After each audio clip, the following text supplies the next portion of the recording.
Did you know Newcastle used to have a pub smack bang in the middle of the River Tyne? You could have a drink, have a sing-song, put some bets on the horses, have a fight if you wanted to, but it's long gone. In this video, I'm going to tell you all about it.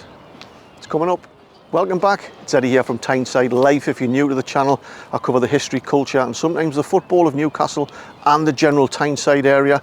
If that appeals to you, make sure you hit that subscribe button and the bell so every time I release a new video, you'll receive a notification. It's free, so unless you were brought up in the Amazon rainforest, you're going to recognise where I'm stood now, right in the middle of the River Tyne. I'm on the Millennium Bridge, this famous section of the River Tyne which separates Newcastle over there and Gateshead over here. Has 7 bridges in approximately a 1 mile stretch going down to the Redheugh Bridge at the other end. But who can tell me which is currently the oldest bridge on the River Tyne in this little section? Leave your comments below. And before you jump in, no, I'm not referring to the floating nightclub that used to be on the Tyne here, the Tuxedo Princess. It used to be nestled in between where those 2 Navy vessels are there now, and the Tyne Bridge opened in December 1983, 2 months after I joined Her Majesty's Royal Air Force, and it was then until about 2007 it was temporarily replaced by the Tuxedo Royale. But does anybody remember getting on one of those floating nightclubs on the Tyne? I had many a drunken night on there. Do you remember the revolving dance floor that was in the bottom of the ship? Very disorientating if you'd had a few too many sherbets.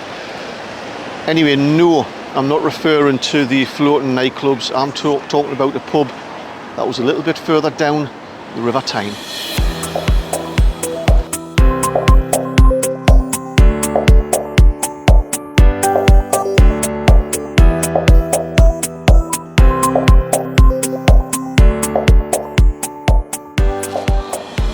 Now we're here. Some of you might recognise where I am. I'm about a mile further west from the Redheugh Bridge on the River Tyne. In front of me here is a business park in Elswick, Newcastle. Behind me is the district of Dunston in Gateshead.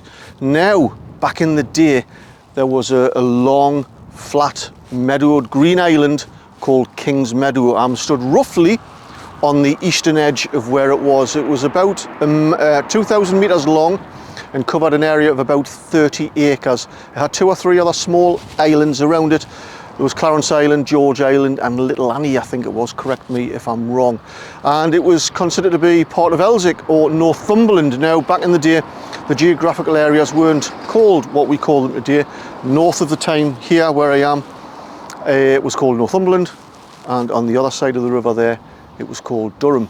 Now, the island, although it was smack bang in the middle of the River Tyne, it was considered to be part of Northumberland in the north because you could only pass by boat on the south side of it. Now, for hundreds of years, this area has been digging up, mining for coal since the 1200s and has been using the River Tyne for boats going up and down. And even going back to the Scottish siege of Newcastle in 1644, when the Scots occupied Newcastle for about 2 years, they posted sentries on Kings Meadow Island, and there is an account of one day where a local was just passing by in a boat and he was shot dead.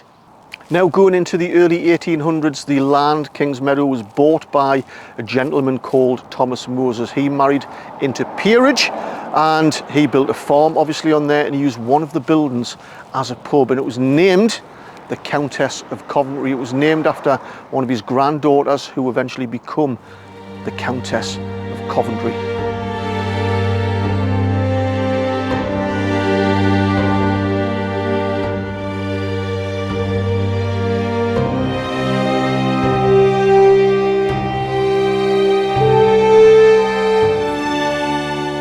Now, the island and public house were apparently very quiet for most of the year, and the landlady used to keep cows as a sideline, taking the milk to the mainland each day by punt. Now, this all changed in what were known as Barge Deers, when Newcastle Corporation used to sail up to their river boundaries in barges, and this took place annually up to 1850 and then every 5 years thereafter. Now, a fleet of barges, steamboats, keels, wherries and other craft were led by the Mayor of Newcastle, and the Master and Brethren of Trinity House sailed up the river to the accompaniment of cannon fire, church bells and cheers from the crowds. Once the limit of their jurisdiction had been reached, they returned to the King's Meadow for an afternoon of sport which included a run regatta, horse racing, as well as a variety of side shows. And in 1847, that's when the famous William Armstrong set up his first factory here on the bank of the River Tyne, roughly where I'm stood now in Elswick, and started to make cranes. 3 years later, the Tyne Improvement Commission was set up in order to have a look at the Tyne and to redesign it. And from the late 1860s, they decided to get rid of Kings Meadow Island and the little surrounding islands and began to dredge it all up, and took about 20 years until it was finished. Now, during the dredging of the Kings Meadow in 1884, they found some Bronze Age artefacts, and now these are now kept in the Greenwell collection of the British Museum. Now, you might have heard the name Kings Meadow locally because one of the flats in Elswick, one of the original 10, was called Kings Meadow. I'm not sure if it's one of the 5 still remaining, but also crossing Dunston in 1990, they opened Kings Meadow Comprehensive School when 3 of the local comprehensives were merged together. If you'd like to know more about this particular area of the River Tyne, make sure you check out this video.